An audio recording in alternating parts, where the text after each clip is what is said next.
नमस्कार। Republic India में आपका हार्दिक स्वागत है। सनातन धर्म का नाम लेने वाले जो भारतीय जनता पार्टी के लोग हैं, बार बार इन लोगों ने सनातन धर्म का अपमान किया है और मेरे जैसे सनातनियों के दिल को चोट पहुंचाई है। जो आज तक हजारों सालों में सनातन धर्म में नहीं हुआ, हिंदू धर्म में जो पाप नहीं हुआ, जो अनर्थ नहीं हुआ, वो इन भारतीय जनता पार्टी वालों ने पिछले 10 साल में करके दिखा दिया। पहले मैं काशी में पढ़ा हूं, इंजीनियरिंग कॉलेज में पढ़ा हूं, 4 साल पढ़ा हूं, काशी मैंने जिया है। और काशी के अंदर या हिंदुस्तान के अंदर कोई भी सनातनी ये स्वीकार नहीं कर सकता कि हम जैसे नश्वर शरीर वाले भगवान विष्णु या महादेव के समकक्ष क्या उनके पैरों की धूल बराबर भी होंगे। जो सिख होंगे वो ये मानते होंगे कि उनके जो गुरु महाराज हैं वो सर्वश्रेष्ठ हैं और वो उनके चरणों में अपना माथा नवाते हैं, और ठीक है, होना भी चाहिए। वो उनके गुरु हैं, वो उनका गुरु ग्रंथ साहब हैं। गुरु ग्रंथ साहब हैं इसका माने उनको गुरु हैं, और गुरु के प्रति उनका सम्मान बिल्कुल लाजिम है। जो क्रिश्चियंस हैं वो यीशु को मानते हैं, बहुत अच्छी बात है, क्योंकि यीशु उनके हिसाब से उनके प्रेरणादायक हैं और उनके प्रभु हैं। जो मुसलमान हैं, जो इस्लाम को मानने वाले हैं, वो अपने अल्लाह को मानते हैं और अल्लाह को मानते हैं कि सब बरकत वही देते हैं। ये होता है। हम हिंदू लोग मानते हैं, हम सनातनी मानते हैं कि हमारे जो त्रिदेव हैं, ब्रह्मा विष्णु महेश, हम उनके समकक्ष खड़े भी नहीं हो सकते। मैं मूर्ख खल कामी, क्योंकि हम नश्वर हैं, हमारे अंदर कमियां हैं, हम वो नहीं, हम परमेश्वर नहीं हैं। और इन लोगों ने काशी के अंदर इतना अपमान किया हिंदू धर्म का और सनातन धर्म। इन्होंने कहा, हम लोग हमेशा कहते आए हर हर महादेव, हर हर महादेव। इसका मतलब महादेव की जय हो।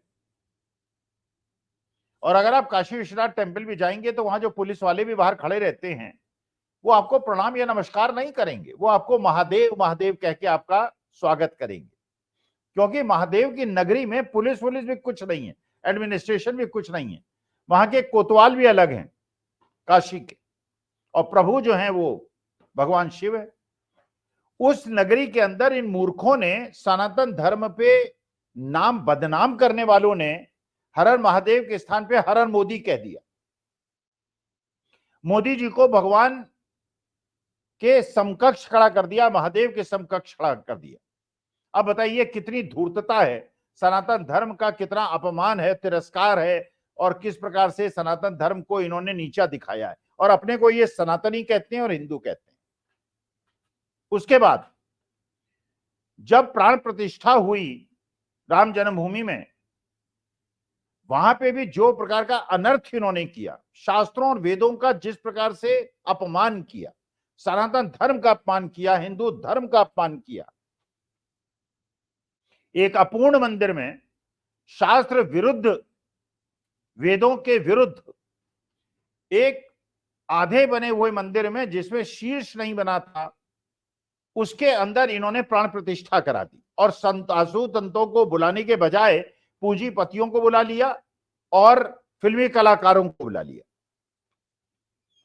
आज भी कोई अयोध्या जाता है, कई लोगों ने मुझे आके बताया कि वहां पर बुर्ज के ऊपर जहां पूरी मंदिर की ध्वजा फहराई जाएगी, वहां पे मजदूर जूता चप्पल पहन के चढ़े हुए हैं, बीड़ी पी रहे हैं, दारू की पी के चले आते हैं। बता रहे हैं, मुझे नहीं पता हो रहा है कि नहीं, किसी ने बताया। अब आप सोचिए, हमारे सनातन धर्म में या दूसरे धर्मों में भी, इस्लाम में भी और सिख धर्म में भी, हर जगह उनकी अपनी कुछ मर्यादाएं हैं। हमारे भगवान जहां स्थापित हो गए उसके ऊपर जूता पहन के लोग चढ़े हुए हैं, क्योंकि एक इवेंट कराना था इनको, वोटों की राजनीति करनी थी, भगवान को वोटों के लिए उपयोग में लाना था। इसलिए इन लोगों ने एक वेदों और शास्त्रों के विरुद्ध, शंकराचार्यों के कहने के बावजूद वहां पे प्राण प्रतिष्ठा करा दी। अब ये कहते हैं कि राहुल गांधी वहां क्यों नहीं गए, विपक्षी नेता क्यों नहीं गए। मेरे से भी एक टीवी प्रोग्राम में पूछा गया कि स्वामीजी राहुल गांधी क्यों नहीं जाते। मैंने कहा देखिए, मैं हूं अच्छा सनातनी, मैं हूं सच्चा सनातनी। अगर वेदों का, शास्त्रों का अपमान होते हुए आदिगुरु शंकराचार्य द्वारा सनातन धर्म की पीठों के स्थापित शंकराचार्यों के आदेशों के अनुसार मैं तभी भगवान श्री राम के मंदिर में जाऊंगा जबकि गुरु मेरे आदेश देंगे। अगर वहां पे अपूर्ण मंदिर पे प्राण प्रतिष्ठा हुई है और मजदूर वहां जूता पहन के ऊपर चढ़े हुए हैं और गुरु शंकराचार्य ये कह रहे हैं, जो सनातन धर्म के आधार हैं, कि हम प्राण प्रतिष्ठा तब कराएंगे जो मंदिर पूर्ण हो जाएगा, क्योंकि अपूर्ण मंदिर में प्राण प्रतिष्ठा कराने से सनातन धर्म का अपमान हुआ है, तो मैं नहीं जाऊंगा। और जिस दिन शंकराचार्य मेरे गुरु कह देंगे उस दिन मैं जाऊंगा। तो जो भी नहीं जा रहा है इसका माने वो सनातन धर्म का पालन कर रहा है, और जो गया है और जो देख के जिसके दिल में, कलेजे पे तीर नहीं लग रहे हैं कि मजदूर उस पर बैठ के मंदिर के ऊपर, भगवान के ऊपर, आप कल्पना कर सकते हैं किसी मंदिर के अंदर, किसी मस्जिद के अंदर, किसी गुरुद्वारे के अंदर कोई चप्पल पहन के चला जाए और वहां जूता चप्पल पहन के बैठे हुए हैं, बीड़ी पी रहे हैं लोग, जैसा मुझे बताया गया। इसके बाद अब एक संबित पात्रा हैं जिन्हें गौरव वल्लभ सिखाया करते थे करोड़ में कितने बिंदु हुआ करते हैं, कितने जीरो हुआ करते हैं। अब वो गौरव वल्लभ साहब भी, जो कि संबित पात्रा का मुकाबला किया करते थे, और पहले वो झारखंड से एक चुनाव लड़े विधानसभा का, उसके बाद उदयपुर से एक चुनाव लड़े विधायक का, और दोनों जगह हार गए, बल्कि एक जगह तो उनकी जमानत ही जब्त हो गई। पढ़े लिखे व्यक्ति थे, बड़ी यूनिवर्सिटी में पढ़े हैं, बड़ी अच्छी अच्छी यूनिवर्सिटी में पढ़ाया है, लेकिन उनके अंदर अहंकार आ गया और अचानक उनका हृदय परिवर्तित हुआ। जहां कांग्रेस में दो दो बार चुनाव लड़ चुके थे, भारतीय जनता पार्टी में चले गए। एक संबित पात्रा साहब डॉक्टर हैं, प्रैक्टिसिंग डॉक्टर हैं, लेकिन ओएनजीसी के बोर्ड में डायरेक्टर हैं। अब ओएनजीसी में किसी पेट्रोलियम, किसी केमिकल इंजीनियर को डायरेक्टर बनाया जाता, कोई मार्गदर्शन करता। अब वहां कोई समुद्र के अंदर तेल निकालते समय कोई बीपी थोड़ी चेक करना होता है, ब्लड प्रेशर और शुगर थोड़ी चेक करनी होती है, कि वहां संबित पात्रा जी को डायरेक्टर बना दिया, लेकिन उनको बना दिया। और महाराज अपने को हिंदू धर्म का बड़ा प्रणेता बनाते हैं, टीका वीका चादर वादर पहन के, और दूसरे के घर में, गरीबों के घर जाते हैं, उससे खाना बनवाने को कहते हैं, और गरीब बच्चे जो है पीछे बैठे ताकते रहते हैं, और संबित पात्रा खाना खाते रहते हैं। तभी उनका वेट भी बढ़ गया। खैर, वेट बढ़ना तो चलिए एक व्यक्तिगत है, मेरा भी बढ़ा हुआ है, तो मैं किसी दूसरे के बारे में क्यों कहूं। मैं नहीं घटा पा रहा तो वो बेचारे भी नहीं घटा पा रहे होंगे। लेकिन उन्होंने ये कहा कि भगवान जगन्नाथ मोदी जी के भक्त हैं, मतलब हद कर दी, हद कर दी। सनातन धर्म का इतना ज्यादा अपमान हुआ है, हिंदू धर्म का इतना ज्यादा अपमान हुआ है, जो आज तक हजारों सालों में नहीं हुआ है। किसी बड़े से बड़े राजा ने, किंग ने, महाराजा ने, भगवान छत्रपति शिवाजी ने, राणा प्रताप ने, चंद्रशेखर आजाद ने, भगत सिंह ने, किसी ने नहीं कहा, किसी की इतनी हिम्मत नहीं हुई। और संबित पात्रा की हिम्मत हो गई कि मोदी जी, जो दिन में 5 ड्रेस बदलते हैं, 8,000 करोड़ के हवाई जहाज में घूमते हैं, 12 करोड़ की कार में घूमते हैं, उनके भगवान जगन्नाथ जो हैं उनके शिष्य हैं, उनको मानते हैं। हद कर दी। माने ऐसा अगर किसी दूसरे ने कहा होता और किसी दूसरे धर्म में कहा होता तो अभी तक पता नहीं क्या हो गया होता। लेकिन चलिए, हम सनातनी हिंदू धर्म वाले, लेकिन असली हिंदू सनातनी हैं, उनको ये समझ में आ रहा है कि ये ढोंगी लोग हैं, ये पाखंडी लोग हैं, इनका हिंदू धर्म और सनातन धर्म से कोई लेना देना नहीं। देखिए, हमारे सनातन धर्म में सर्वे भवन्तु सुखिनः सर्वे सन्तु निरामया वाले सनातन धर्म में एक बार एक ब्राह्मण जो बड़ा निर्धन था, अब कोई कहेगा कि साहब ब्राह्मण ही क्यों निर्धन था, बाकी लोग भी, मतलब एक उदाहरण स्वरूप बता रहा हूं, आप समझ लीजिए, किसी को भी समझ लीजिए। बड़ा निर्धन था, पुरानी कहानी है, अब मैं उसे बदलूंगा तो हो नहीं। वो बड़ा गरीब था, तो उसकी पत्नी बार बार उसे टोकती थी कि भाई राजा के पास जाओ, कुछ भीख मांग के आओ, कुछ उससे कहो, कुछ दे, तो घर का खर्चा चले। तो गरीब आदमी जो है वो गया राजा के यहाँ। तो राजा के द्वारपाल से उसने कहा कि महाराज से मुझे कुछ मांगना है। महाराज क्या कर रहे हैं? तो उन्होंने कहा महाराज तो पूजा में है, पूजा कर रहे हैं मंदिर में जाके। तो उन्होंने कहा ठीक है, मैं देखता हूं क्या कर रहे हैं। देखा कि भगवान जो है दंडवत भगवान के सामने लेटे हुए थे। अब राजा कह रहे थे कि भगवान मुझे अच्छा स्वास्थ्य दो, मुझे धन संपदा दो और सुख दो, संपत्ति दो, सब कुछ दो। तो उस व्यक्ति ने, जो गरीब आदमी भीख मांगने गया था, उसने कहा कि भाई अगर ये भी भिखारी है और मैं भी भिखारी हूं तो भिखारी से मैं क्यों मांगू?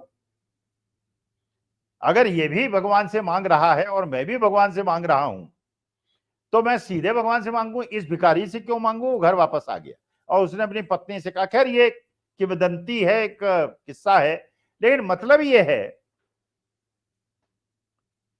कि वो व्यक्ति जो कि भगवान काशी के अंदर जाके, केदारनाथ के अंदर जाके, बद्रीनाथ के अंदर जाके, हर जगह मंदिर मंदिर प्रतिष्ठानों में मत्था क्यों टेकता है? अगर वो भगवान उसके भक्त हैं तो भगवान को उसके सामने मत्था टेकना चाहिए। अगर ये मूर्ख और पाखंडी सनातनी हिंदू ये समझते हैं तो मेरे ख्याल से सनातन धर्म और हिंदू धर्म के मानने वालों के दिल को जिस प्रकार से बार बार इन लोगों ने चोट पहुंचाई है, ये मेरी कल्पनाओं के बिल्कुल विपरीत है।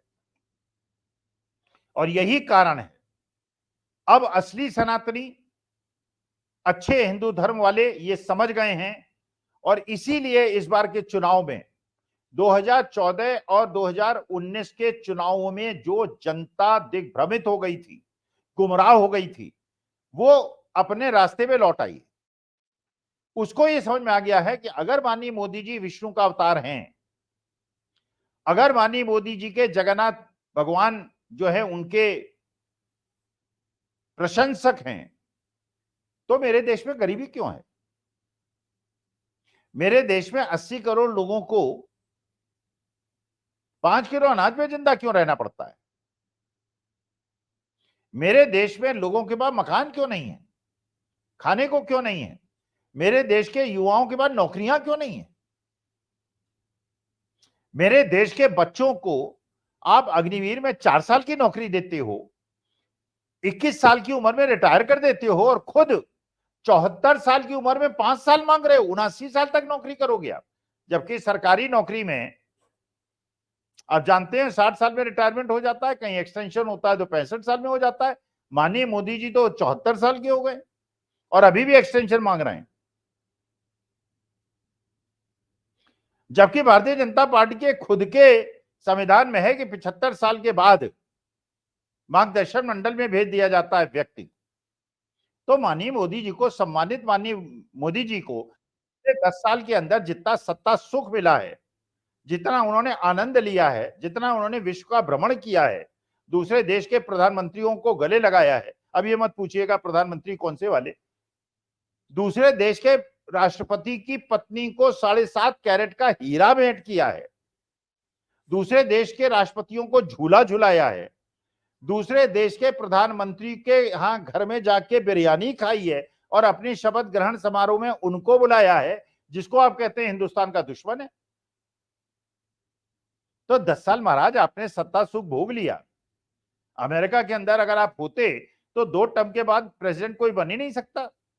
तो अगर आपको नई जनरेशन को आप सोचते हैं कि जो सेना में लड़ने वाले हैं वो 21 साल में अयोग्य हो जाते हैं, वो बुढ़े हो जाते हैं, तो देश की पूरी आर्थिक, सामाजिक, धार्मिक, भौगोलिक एकता के सूत्र को बनाने वाले व्यक्ति जो देश का प्रधानमंत्री होता है, क्या वो 80-90 साल की उम्र में ये काम कर सकता है?